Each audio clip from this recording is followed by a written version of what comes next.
Okay, in the last 6 months, I slaved on the new book. I'm happy to say that it's finished. I will not describe the book here because the book is a novel. I want to talk about the concepts of the book.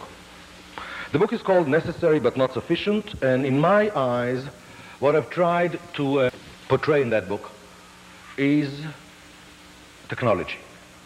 How should we use technology? Now, this is totally banal, yet I'm afraid that regarding almost any technology that we use, it takes a long time until we get the benefits, and not because of the technology, but because of the way that we implement it. And I'm talking about any technology whatsoever. And the motto of how to do it right is the recognition that technology by itself is necessary, but not sufficient. Now, let me explain what I mean. For technology to bring benefit, it must be that the technology is diminishing an existing limitation. Let me say it again. Technology will bring benefit if and only if this technology diminishes an existing limitation. Why do I claim it? If the technology does not diminish any limitation whatsoever, how can it possibly bring any benefit? It's obvious that it cannot. At the same time, if the technology does diminish a limitation, then it must bring benefit. Otherwise, why do we call the thing that it diminished a limitation to start with?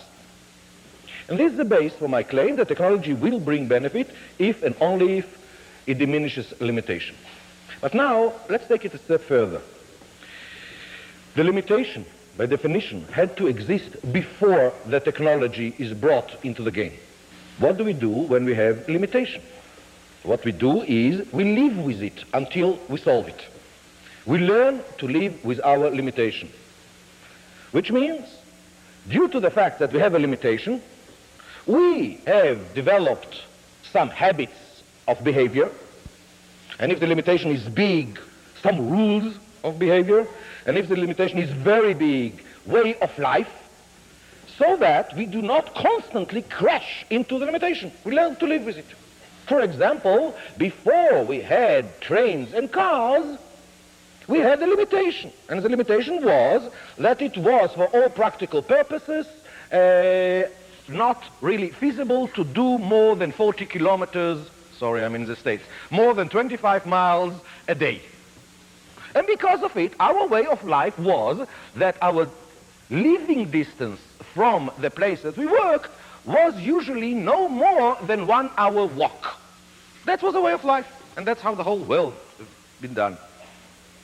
By the way, how many of you today lives more than 1 hour work from your working place? A lot. For example, in my case, I live about 2 years walking distance from my working place. Not to mention swimming distance. Now, look what's happening. Suppose that we implemented the new technology. And we implemented it very nicely, what we call very nicely. We implemented it so that the limitation was diminished. But we did not address at all the rules that we have, the rules that acknowledge the existence of the limitation, the rules that enable us to live together with the limitation. And we don't touch them at all. Will we get the full benefits that we should have get from the technology? And the answer is definitely not.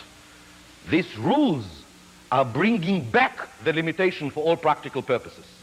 Let me give you an example to see to what extent this phenomena exists. And all my examples I will take today from computer systems. Here in some way I'm closing a circle. The work of TOC have started with scheduling software. Yes, that was 20 years ago. Then in '86, it was kiss goodbye software, let's do the real things. Now, I'm saying, no, it's about time to bring it back, so I'm closing a circle. I'm now going to talk again about computer software or computer systems and how to really get the benefits from them. So I will go back now, and in order to demonstrate these concepts that I've just told you, let's take the field and the era of MRP. I know this era very well because that was the time that I went out of the university into the real life, and I'm talking about the early 80s, the MRP crusade. How many of you know or heard about MRP? Please raise your hand. Beautiful, all of you. What was the limitation that the MRP was really trying to address? As you're going to see, my question today, whenever I see technology, the first question is, what limitation does it try to diminish? So, when we are talking about the MRP, what was the limitation that the MRP have tried to diminish? And in my opinion, the limitation was the speed to do net requirement. Now let me explain, even though you know about MRP, doesn't mean that all of you are experts in it. Let me explain this concept of net requirement. Suppose that we get an order from a client. And our question is, what should we produce? What material should we order in order to be able to supply the order? So the first thing is, when we get the order, is to look whether or not we have already the finished product in our warehouse. And because if we have, we don't have to produce anything and we don't have to order any material, we just have to take what we have and to ship it. So the first thing is to take the order and to net from it the amount that we have in finished goods. Hopefully, if we have all the amount, then we finished. If we don't have all the amount, we have to take the residual. For example, if the order was for 100 units and we had 20 on stock available, so 20 we have to deal with the rest, with the net, which is 80. Now what do we do here? We have to produce it, so we look in the bill of material. This product is composed out of these 3 major sub-assemblies, and each one of these major sub-assemblies is made out of 2 more sub-assemblies, with here a material, and here is a material, and here are parts that we have to process through this routing, and here are the materials for the parts. What do we do now? We take then the order, we net the finished goods, then we start to break it down in the bill of material, and we say, okay, how many finished sub-assemblies we have? We net them. Do we have anything still? In other words, do we have to produce more? If so, let's go to the next level. How much of this do we have? We net it as well. Okay, we still have something that we produce. Fine, we go down. Now we have to net what is on the floor as work in process. We reached here with some number yet. That's the number that we have to release to the floor. Now we'll net from it how much do we have material on hand, and if we still have something, a number is still remaining, that's the number that I have to order from my vendors. Is it understood? Hello? It's called net requirement. Now, if you have some non-trivial product, to do such a calculation is not exactly 5 seconds. By the way, look on how many possible places I have here for mistakes. Quite a lot. If I'm getting a flood of orders, and for each order I have to do all this work, and I have a product of, let's say, even 3 levels in the bill of material, this is a lot of manual work. At the end of the 70s, beginning of the 80s, a plant of this nature, of 500 people, had about 20 people that almost all their work was to do net requirement. Do you understand why? This is mammoth work. Now, of course, this was too much. So what have we done? The limitation here was the time and the efforts to do the net requirement. We have developed some rules of how to manage and how to live with this mammoth amount of tedious work. And the rules were, for example, we invented something called master schedule.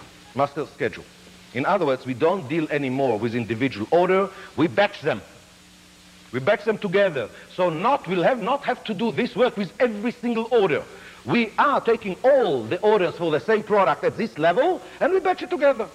And everywhere in the world almost, without even talking to each other, the most practical batching was once a month. We batch it on a monthly buckets. Also, when we do this tedious work, and remember, a plant may have easily 500 different products, not to mention the variations and so on. The rules almost everywhere was you do net requirement once a month.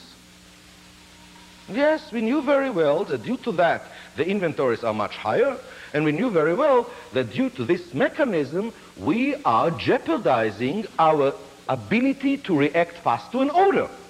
Because we are not dealing anymore with an individual orders here. So wait for next month's minimum. Is it understood, all of that? Okay? No wonder, because the amount of work was enormous. Can you imagine 20 people doing all this work almost all the time?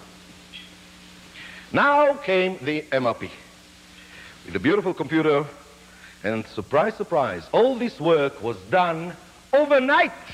I remember still the enthusiasm. Overnight! By the way, today on the PC it takes about 5 minutes. Overnight.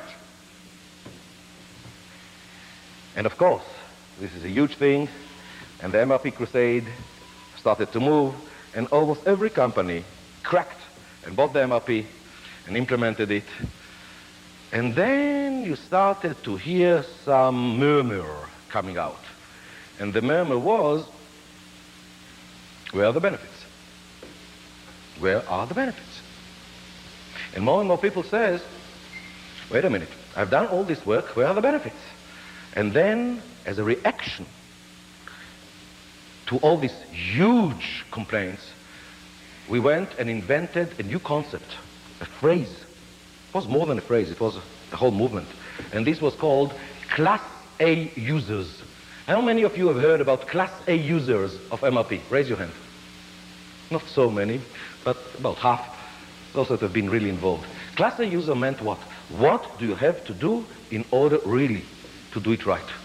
How much education have you given to all the people involved? Education about dependent and independent demands, education about batch, optimized batch quantity, all of that. And how much did you invested in cleaning the data? Because the computer is dumb, and the data have to be accurate. And we started to talk about 99% accuracy of data required. And then, of course, people came and said, wait a minute, I'm not saving even one person. Before that, I had 20 people doing the net requirement. Now I have 20 people cleaning and checking the data, which was not a joke. There was very few companies that talked about startling bottom lines benefits. Huge reduction in inventory, huge reduction in response time. There were maybe something like 3% of the MRP users. By the way, in the big debate that APIX have held in '86, if I'm not mistaken, and I was one of the debaters, and the question came, what do you think about Class A users, the whole concept, and I said, I think that this is baloney. Because of one reason. In all the criteria of becoming Class A user, there is, for me, one measurement missing. How much bottom line have you done from it? There was no mention on bottom line benefits. And I said, you're missing the boat here. Because in order to be Class A user, what I see is how much money have I paid to the software, how much money have I paid to the implementers, what about what I'm getting? My question is, here is a technology that diminished the limitation without a doubt. Rather than almost a whole month to do the net requirement, it takes overnight. And this limitation is severe, because due to that limitation, the way that we have lived have caused us to more than double the inventory, and to who knows by how much we are increasing our ability, the delay in our ability to react to the market. Remember, with this mechanism, I cannot react immediately. It's minimum 1 month. How come that only 3% or 4% of the companies have got benefits and all the rest did not? Can anybody guess what happened? By the way, I must admit that at that time, I myself didn't pay attention to it. Well, it turned out that the vast majority of the companies that implemented MRP continued to run the computer to do net requirement once a month. Hello. Now, of course, you don't get the benefits. This is not a joke. This is reality. Look what I'm talking about here. We took the technology diminished the limitation. The rule that was instituted before the technology, the rule that was instituted in order to enable us to live with the limitation, stayed behind. What do we get as a benefit? Almost nothing. Is it understood? Yes or no? I can't hear you. Yes. Which means, whenever you take a new technology, the first question that you have to ask yourself is, what limitation or limitations this technology diminishes? Once you get this answer, now comes the real question that almost nobody asks, which is, what rules are we employing today? What rules are we employing today that acknowledge the limitation? What rules are we employing today that all their purpose is to enable us to live with the limitation? Because if we don't identify these rules, the chance that we will touch them and change them is minimal. Once we identify these rules, now we have to ask another question. What should be now the rules? Now that we are going to eliminate, to diminish this limitation, what should be now the rules? Because there is more than one possibility, and some of them are not exactly nice. Only then are we going to get the full benefit from the technology. If we don't do that, sometimes we'll get a fraction of the benefits, sometimes we'll get even negative. The more powerful the technology, and powerful the technology means the more huge limitation it diminishes, the bigger is the problem if we don't address the rules that were instituted much before the technology, the rules that enable us to live with the limitation. I would like now to address not the MRP, but the ERP. In my eyes, ERP is vastly different than MRP. The minute that you are looking on what limitation ERP addresses, you see that net requirement, all of that, is a chupchik for ERP. ERP addresses a much, much bigger limitation. What is the limitation that ERP addresses? I believe that ERP addresses extremely well the limitation of availability of data. If you have a full-blown ERP system, what you get is what? The ability to collect relatively easily and without much efforts huge amount of data from the organization, the ability to store it and to transfer it from one place in the organization to another without much hassle, and not less important, the ability to retrieve the data, whatever you want, by whoever you want, whenever you want. ERP for organizations is a phenomenal answer to the question of availability of data. Whatever data is needed and in almost real time. What a limitation, what an answer. Phenomenal. Now let me ask you something. You are in the market. You are hearing things. You are living in organizations. How many organizations are extremely happy with their ERP system? How many are dancing all over the place and said, ERP have saved our company, we are making a fortune now? How many? Did you ever heard about one? What do we hear instead? We hear bitching and moaning that goes on and on. How much time to install it? What the hell do we get from it? And so on and so forth. And fellas, just look on it. The price to install an ERP is not exactly some peanuts. The price of the software is high, the price of the implementation is much higher, and the price of the disturbance to the organization until the bloody system starts to work is much, much higher. And if it diminishes such a huge limitation, how come that we don't see huge benefits? Hello? What do you think is happening here? Why is nobody standing up and saying, wait a minute, something is absurd? If we have such a phenomenal technology, and the technology does diminish a huge limitation, because let's face it, how many times the managers, or not even managers, people in organizations were complaining about, why didn't you tell me?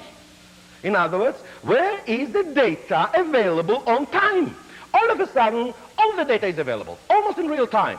It should have, since it reduces such a huge limitation, it should have brought huge benefits. Where are the benefits? Where are the benefits? What we are hearing, rather than beautiful stories, we are hearing about threats of litigations. Well, listen, I'm not blaming the software companies. I'm definitely not talking down about ERP. If there is something that ERP have proven, is that it does diminish this limitation. For sure, without a doubt. But so, where are the limitations? Where is the benefits? And the benefits probably are not there because of what? We are not touching the rules that we as organizations have invented and employed. The rules that consider what? The rules that consider that vast amount of the data will not be available, and when it will be available, it will be much too late. Am I right? Yes or no? What are these rules? Since the limitation is so huge, we are talking about more than rules. We are talking about way of life. And what is the way of life in an organization when you take for granted that the majority of the data that happens in some distance from you will not be available to you, and when it will be available to you, it will be not available immediately. It will be within some long time until you see it. How can we operate under such a limitation? Think about it. Don't you realize that under such a limitation, it looks like the only way to operate is what? Do whatever you can within the sphere that you do see. Shall I repeat? Everyone, do whatever you can within the sphere that you do see. And that's what is happening. That's what happened. We call it silos.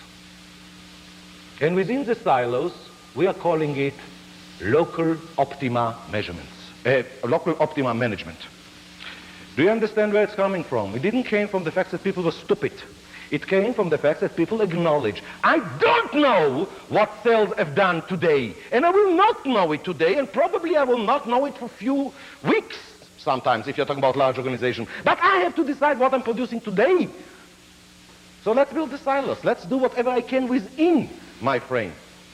And the silos are, by now, with thick walls. I know organizations that production talks to distribution, and they both talk to marketing only at the CEO office. You think that I'm joking? Those of you who work in that companies know that I'm not. We are talking about a culture of local optima. Not because people were stupid, but because that was the obvious way when you cannot have enough data on what is happening in the whole system. So if you cannot know what's going in the system, do what you can within the scope that you do see.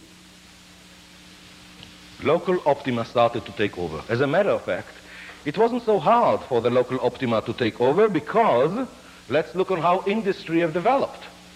Industry did not come full-fledged in existence in the world. Not like armies that already from prehistorical days we were talking about hundreds and thousands of people that have to operate as one. In the industry, it didn't start like that. Where did the industry start? It started from the Meister, from the individual with some helpers, and it grew from there. It started with the person who knew everything, but with the person who was trying to optimize his area. As it was, his area was a total thing. But this culture of optimize what you can do have been brought from the beginning. The question starts to be, how many rules an organization today employ? Rules which are based on local optima. Because as long as we are using these rules, the fact that the data is available, that we can see the whole thing, doesn't help anymore. Is it understood? Yes or no? And the amount of rules of local optima are huge. How many companies, when they implement ERP, are changing rules? Almost all of them. But what rules do they change? Do they change the rules which are based on local optima? And the answer is no. They are changing, rather than this process of data flow, we will use that process of data flow. Why? Because SAP tell us to do it. Fine. Nobody is really touching the rules that we had due to the fact that the limitation was there. This rule stays in place. No wonder that when we put this technology, phenomenal technology, that will diminish the limitation, it doesn't help much because the rules that we operate still acknowledge that the limitation is there. So it's there.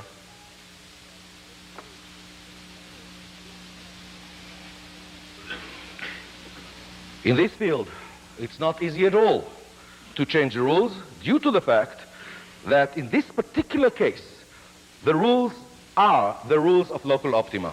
And there is something else that supports local optima to the sky. And I'm talking about a different culture, a culture that exists since probably people were born.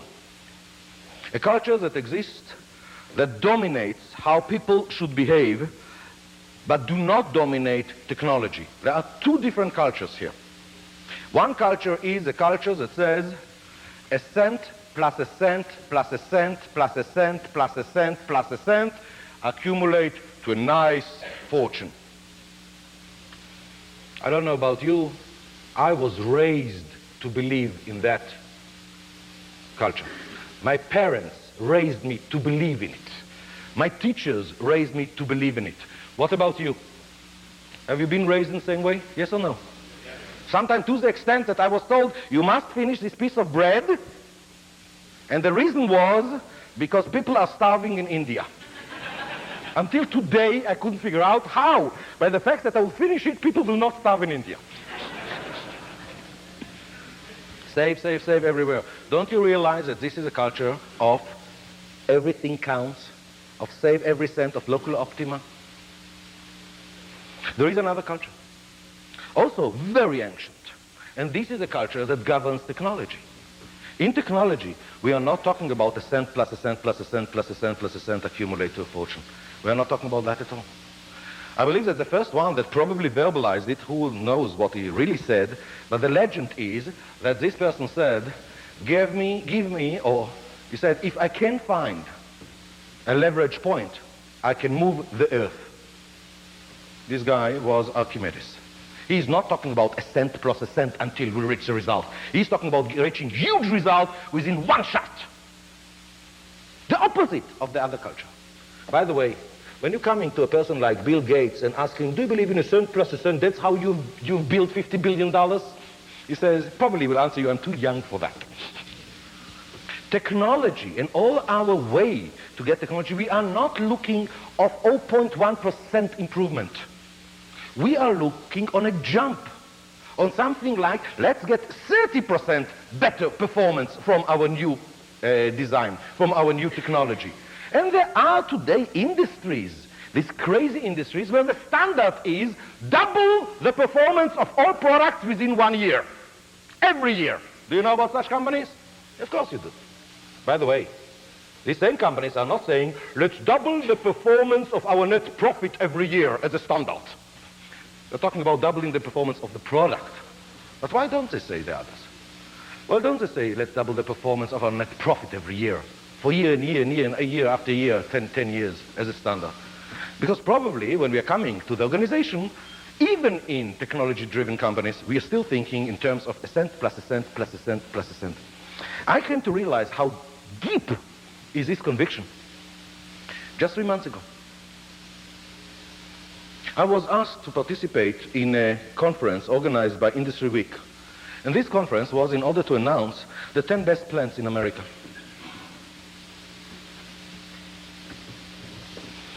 And they insisted that I will come and be the keynote speaker. And I've done my spiel for 1.5 hours. Everybody read the goal, of course. Everybody loved it. Everybody loves me. Beautiful. And then I was sitting there listening to the 10 presentations, because except for this presentation, the 10 presentations that went for 2 days was the presentations from the plants that have won the award. No one abused TUC 1 iota. They love it. So what? We have to do something else. And you know what they were doing? By the way, these people are wonderful. Unbelievable. It's list and list and endless list of actions that they're taking for minimum 5 years in order to reach the level that they are now. Endless lists.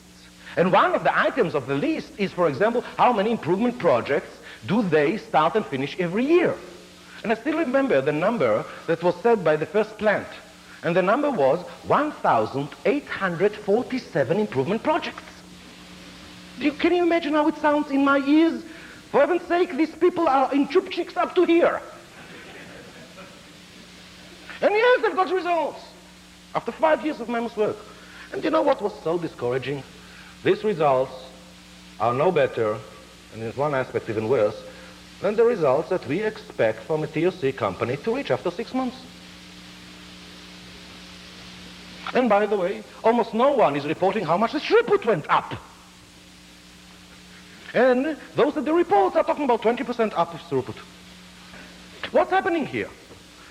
And then I've noticed that there was one sentence that every one of them was saying in more than once. Every one of them. And they were talking about companies that comes to visit them in order to see how they're doing, and they are looking for a silver bullet. And what does these companies are telling them? There is no silver bullet. You have to work hard to do all of that, and that, and that, and that, and that, for a long time, and then you'll get the results. Only then I start to realize. Do you know what they call there is no silver bullet? They are talking about the fact that you cannot get significant results within a short time if you hit on the right place. They are talking about the culture of a cent plus a cent plus a cent. What we in TOC are talking is a culture of where is the leverage point? Where is the erroneous assumption? Once we identify that, okay, now how do we build the solution? How do we build the lever? And boom, let's move everything. Total different culture. But then something else comes to my mind. Wait a minute. These people do know what I'm talking about. These people have read the goal. These people not just read the goal, they love the goal. They call it common sense. So if they know what is common sense, why do they continue to do the common nonsense? And then I've got my answer. Let me ask you something. TQM, is it the Archimedes way, the leverage point, or is it a cent plus a cent plus a cent? Where are you supposed to do the quality improvements? Everywhere, continuously, by everybody. What about just in time, the way that it's taught here and in Japan? Same thing. What about lean? Same thing. I don't have any problem with their techniques. They're beautiful. I have the problem with the philosophy. I have the problem with the philosophy of cent plus cent. But now look what is happening. A person looks on something, comes to the conclusion that's the answer. Then he looks around and he finds out everybody is telling him that the answer is wrong. The answer is something else. Quite different, almost opposite. How many people do you know that have enough self-confidence to say, forget it. I came to this conclusion, it makes sense to me, I'm going and doing it. What percentage of people do you think exist with such high self-confidence? Hello? 2%? 1%? This is about the percent of the companies that reach the goal and implement it. 1%, 2%. The rest reach the goal, say it's beautiful, and do nothing. You know, for a long time I'm saying already that I have the impression that the goal is a Bible of industry, of production. It is a Bible of production. Everybody believes in it, almost nobody's doing it.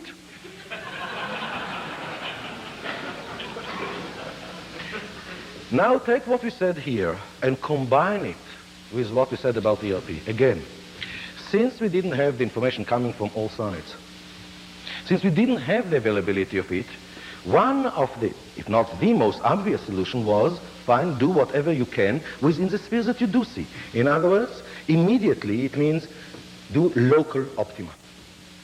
If you combine it with the notion of cent plus cent, it means that where do we look for improvements? We don't look for improvements on something that will change in one shot, a major rule that is basing all our actions, but we are looking for the tiny things. We are even afraid to think on the big changes. Big changes in terms of getting the results, in terms of rules, not in terms of efforts. Lately, since the only place that we are free of the cent by cent mentality is technology. Over there we don't have any problem to look for a leverage point. That's what we are doing in technology. This is a standard in technology. We tried to find a solution for how to get results, not by trying to address the rules, but by trying to apply even more technology. And this is what we see in the last 2 years, some of it much before that, but it is a wave for the last 2 years, and it has even a name today, and it's called APS, Advanced Planning Scheduling. Do you know what they are? These are the systems that take all the variables, optimize all of it, and tell you now to each work center and each material, what do you do now? And if there is a problem, no problem. Rerun the software, it's so powerful, you get the new schedules, which have taken already the disruption into account, optimized everything again, do it. And this is now spreading everywhere. What do you think my opinion about it? And in this case, I know what is it. You see, one of the first, if not the first, APS, and in my opinion, something which is on a level that was not yet reached again, was the software that I've started my journey into this field. It was called OPT. I don't know how many of you remember it. OPT was an APS. Phenomenal APS. By the way, the mathematics inside is amazing. It's a way to achieve a practical optimum, which is a notion that I had to explain to mathematicians, a practical optimum by doing optimization in 11-dimension space. Okay? It's really sophisticated. And it worked quite nicely, and I dumped it like I don't know what. And not because of that. You see, first of all, the concept is bothering me. If we did reduce the limitation, if we eliminated it, how comes that we don't get the benefits? Let's think about it rather than throw even more technology into the game. And we know now that by simple logic, it happened because we don't address the rules. So why don't we address the rules? And what brings us to believe that if we don't address the rules, then more technology will compensate for it to the extent that it will behoove us? Now this APS thing is even worse than most people think, simply because most people don't know even how to check their claims. What they say is, I took everything into account, and this I can show you. We have took 300 work centers into account, 4 plants together even, all the routing, all the bill of material, all the existing inventory. Whoosh, we've done a phenomenal optimization. Here is the best schedule. They can prove almost every word except for one word in what I've said. They can prove that they took all the resources into account. They can prove that they have considered all the inventory in all the places. They can prove that they did look at all the plants together. And they can prove it easily, just by showing you that if you change any data, the schedule will be affected in accordance. They cannot prove one point. They claim that the schedule is the best. As a matter of fact, they cannot prove that the schedule is not lousy. They can prove that the schedule fits the data. But is it good or bad schedule? They cannot, and they don't try even. They just tell you. But how can you check whether or not the schedule is good or not? Because what they tell you is, you don't believe me? Fine, here is all the data, do it by hand. I know, I've done the same 20 years ago.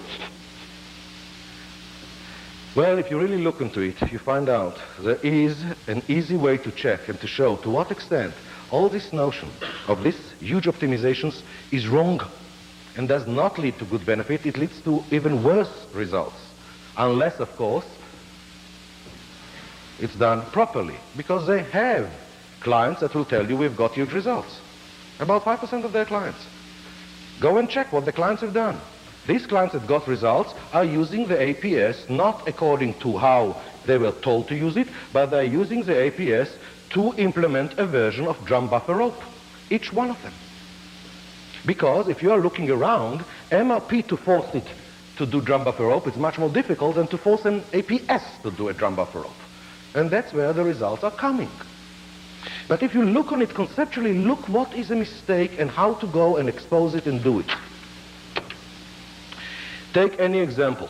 Run it on APS. One of the things that APS is trying to do is to minimize the number of orders that are not going to be delivered on time. So in order to check the APS, take an example that has at least one bottleneck. And if it has a bottleneck, a real bottleneck, then of course at least one of the orders will not be able to finish on time. Is it understood? Yes or no? Okay. But take such an example. And they will show you, okay, this and this, let's say 2 orders cannot finish on time, and this is a bottleneck, and here is the amount of times that you have to add in order to bring the orders on time. And that's very nice. But now, do the following. Schedule 1-day maintenance on the bottleneck. The software, every APS software, is capable and strong enough to take such input. One of the bottleneck is out for 1 day. Maintenance. Now you tell me, what do you expect that will happen if we took a situation where 2 orders did not finish on time, every other order finished on time, and we have killed the bottleneck for 1 day? What must be and should be the impact on the schedule? Come on. The 2 orders that were late will be late by additional day. And the other orders that finished earlier will not finish as early. And maybe 1 order will cross the line from the day before to day after. And this is if all the orders are moving through the bottleneck that you've killed 1 day on it. This is what you expect, and this is what you should expect. And this is a logical answer. And then run it on the APS, and then you will get the shock of your life. Because the result will not be what we said. The result will be that the orders which are late, at least 1 of them, is not late anymore, and instead 2 others are late. Shuffle. Hello. And then you ask them, and they will tell you, you see, we have acknowledged the problem and we've created a new action schedule. What's excellent about it? Just yesterday, I told the client I will ship it to you on time, no problem, and today I have to come to him and to say, sorry, you will be late. And another client that already told that he'll be late, all of a sudden it will be early. Boom. And by the way, what am I afraid? Tomorrow, another disturbance will happen, and once again everything is shuffled. Where is it coming from? This crazy answer, this crazy situation. It's coming from inherent in the logic of how the APS is built. See, what is the logic of APS? We want results, which is beautiful logic. What is the result that we want? We want more throughput with less lead time and inventory. In this sense, the APS is already much more in line with TUC than anything else. We want more throughput. We want less lead time and inventory. How are we going to do it? And the answer is, let's optimize much better. Let me show you what I mean. Look on the conflict that we see.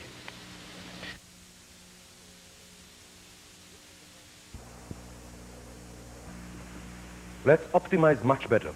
Let me show you what I mean. Look on the conflict that we see. What we want is to manage well. In order to manage well, I need to not waste, and from the other side is react quickly. The clients want it yesterday.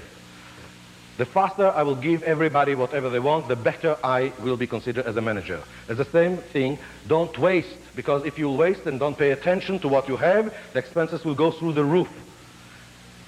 This, in order to react quickly, means have lot of spares, correct? Of everything, of material, of people, of machines. Then you can react on the spot. But not waste means don't have spares, but let's say a lot.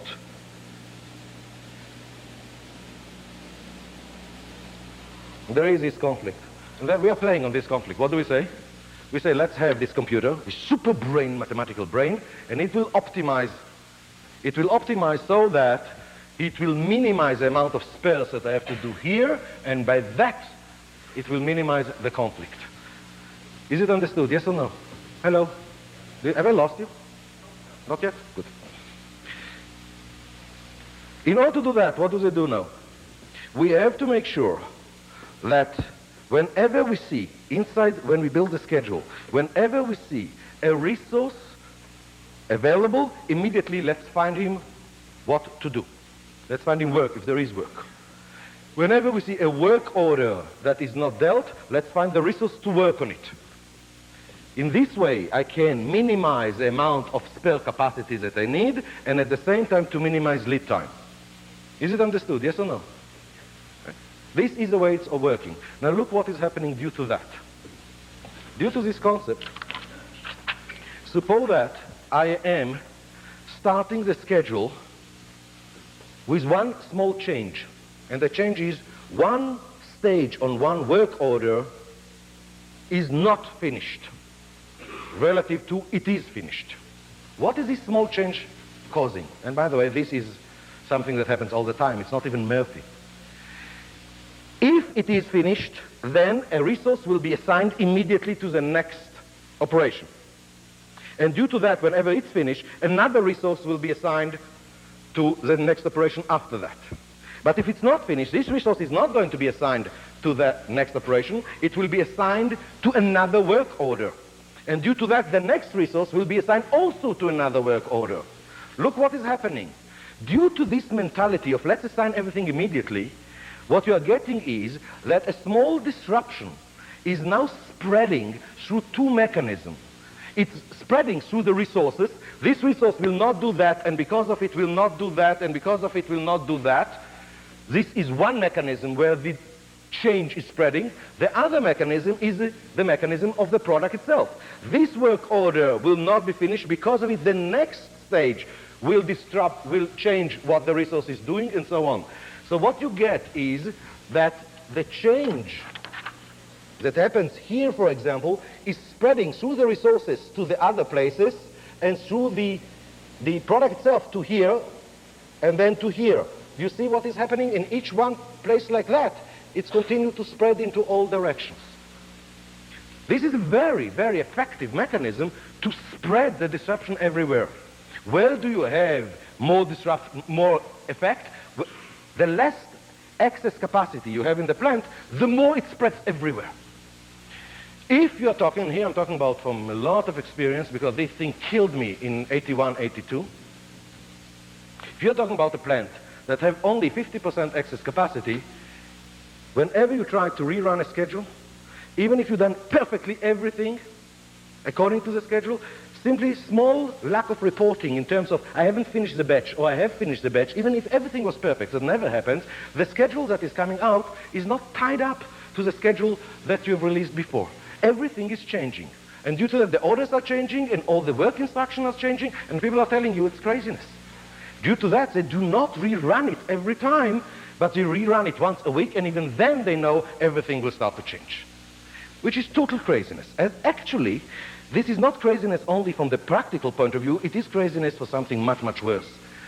This means that we have instituted a mechanism in which a small local disturbance is now spreading everywhere.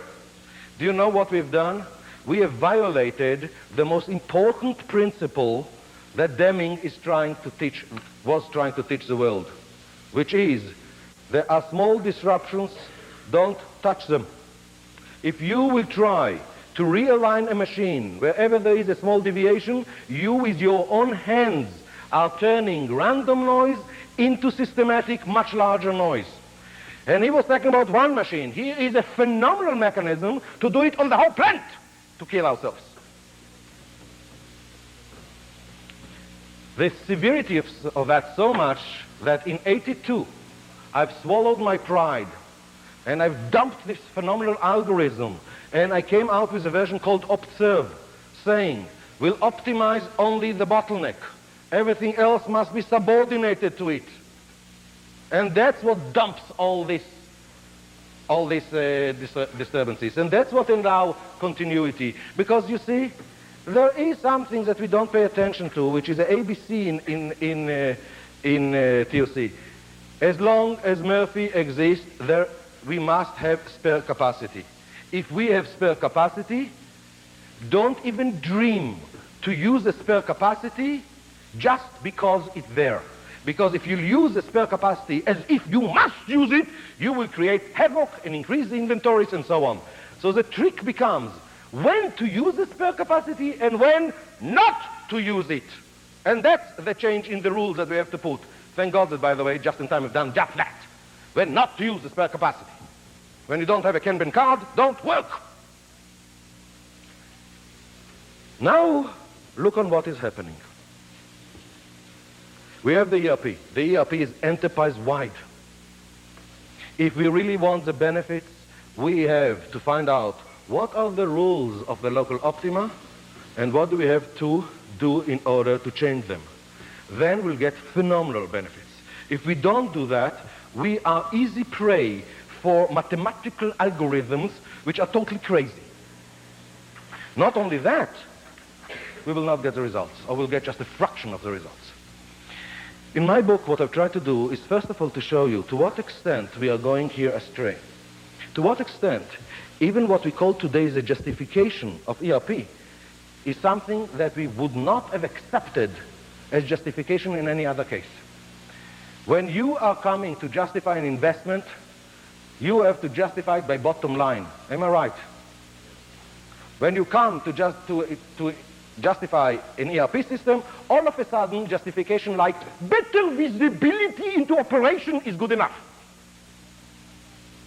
And when you really take all the items, and by the way, I've took the items of the most respectable companies, the items of how do you justify ERP, and you take them and you try to translate them to bottom line, you find out many are not translatable, some are, but then the proof is in the book, something which is dreadful.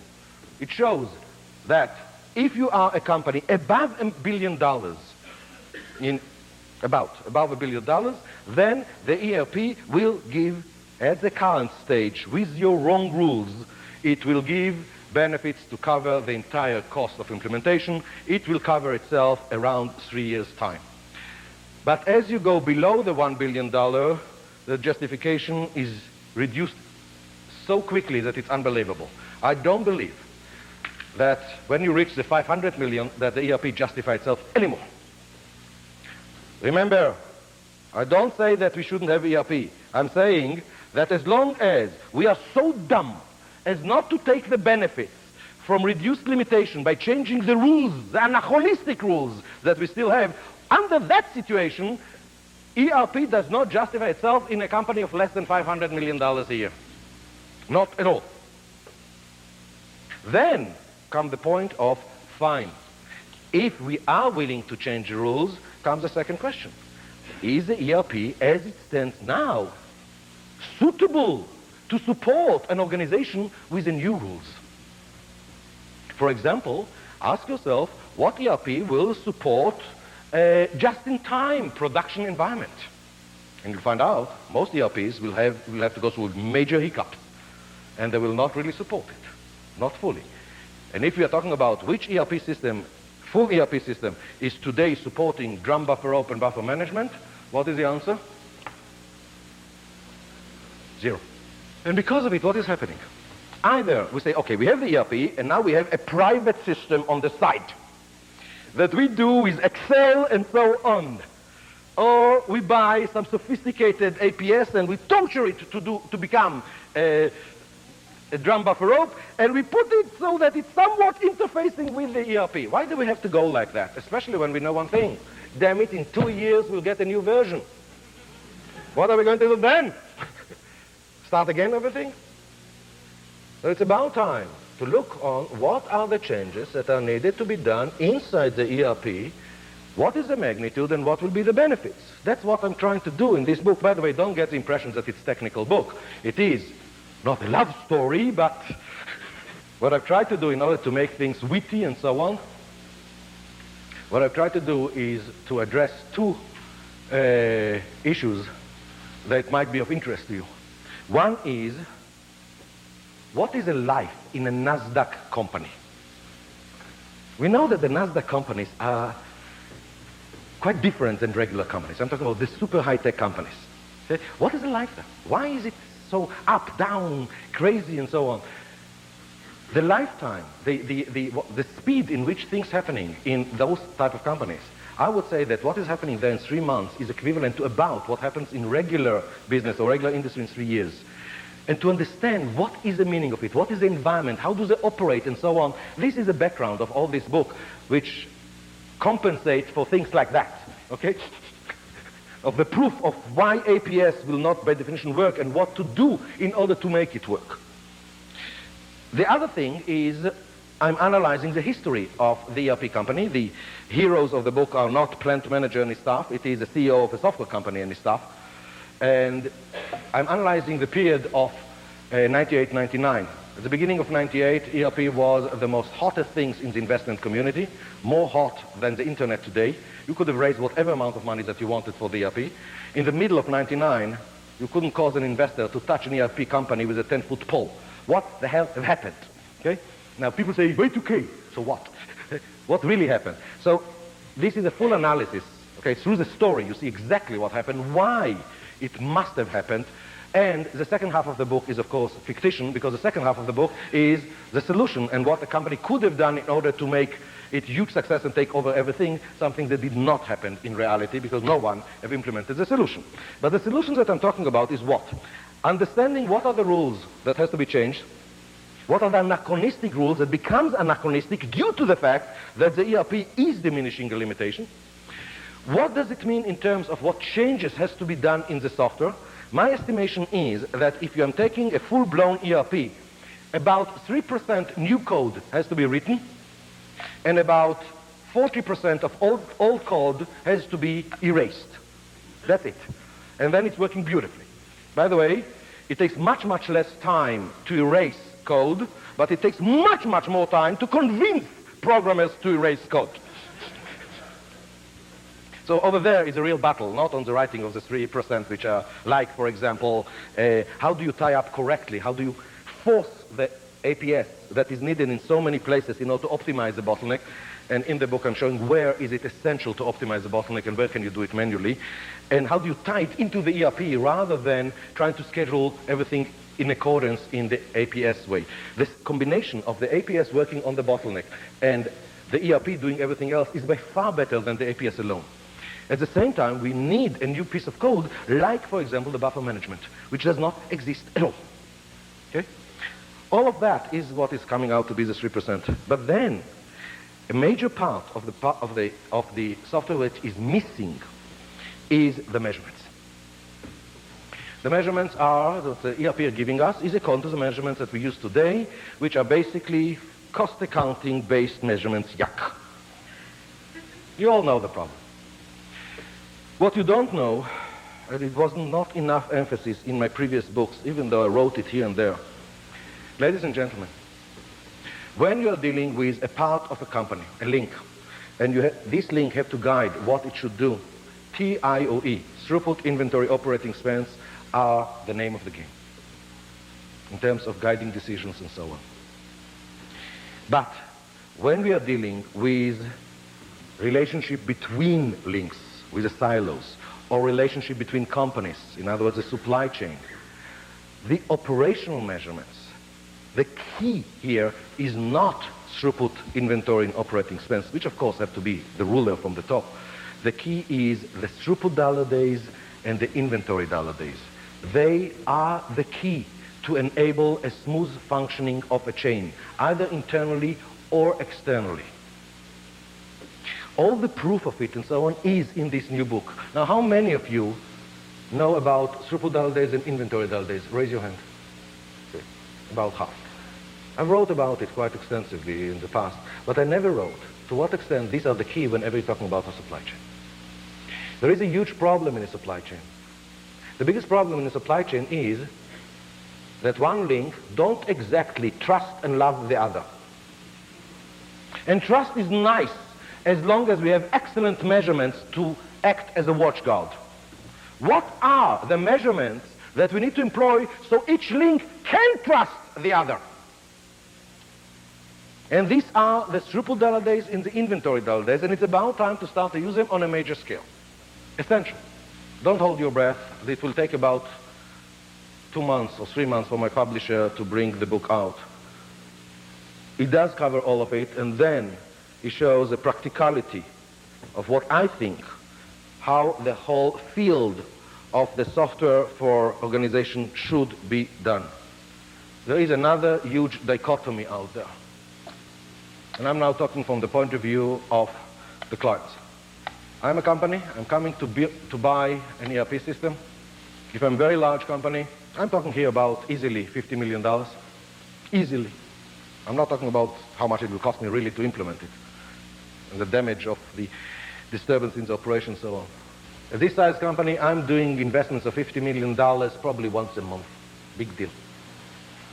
Nevertheless, until I'm deciding on this investment in ERP, it will take maybe 8 months, many committees, and I will still, when I decide, I will do it with butterflies in my belly. And why?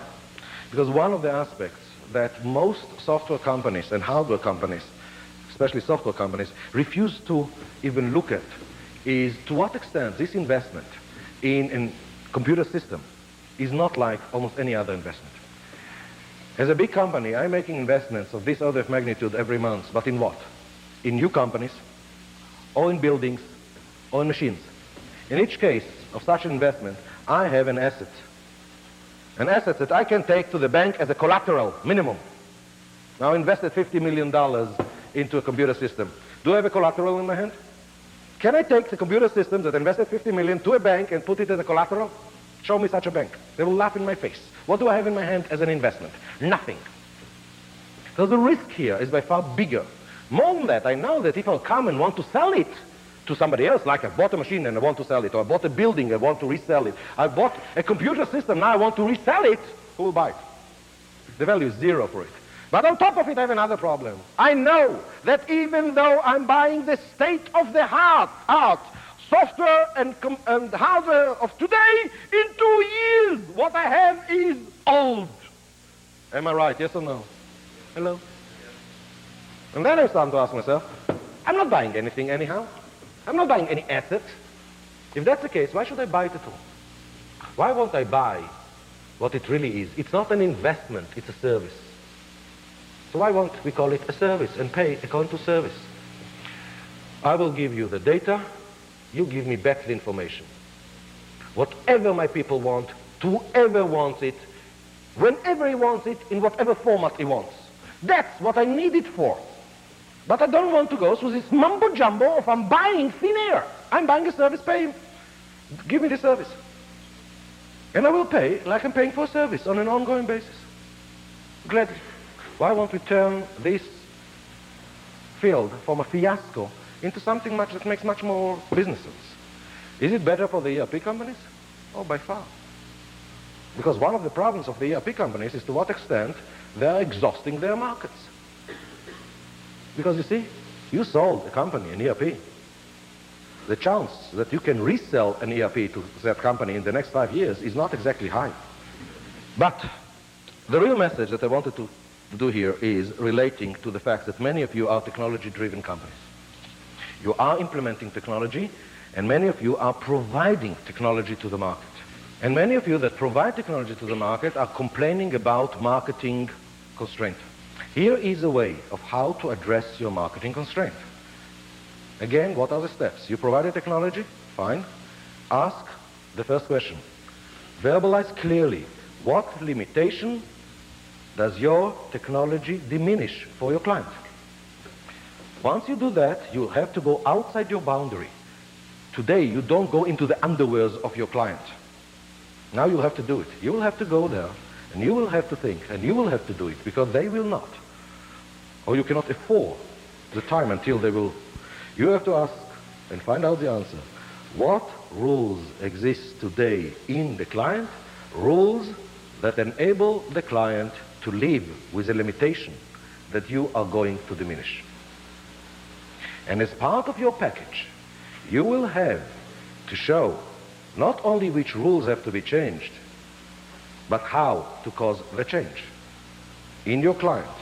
So it looks like a harder sale, maybe, And on the surface it is, but it's not, because then you can tie up your technology directly to real bottom lines that your clients will achieve very, very quickly. And if your horizon about your company is a little bit more than 3 months, that's the way to go, based on real value that your clients are getting from your product, rather than based on excuses. I provided the technology. The technology have done exactly what I've said. It diminished the limitation. The fact that it didn't got bottom line result is because he's stupid. That's not an answer. It's still your responsibility if you really want to strive for the long run.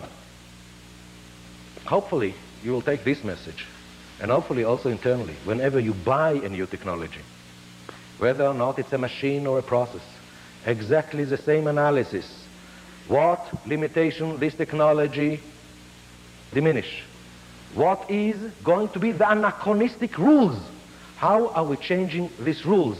Otherwise, you will get just a fraction of the real benefits. It's so simple, and the extent that we don't do it is startling. Thank you for your attention, and I hope that you enjoyed it. Thank you.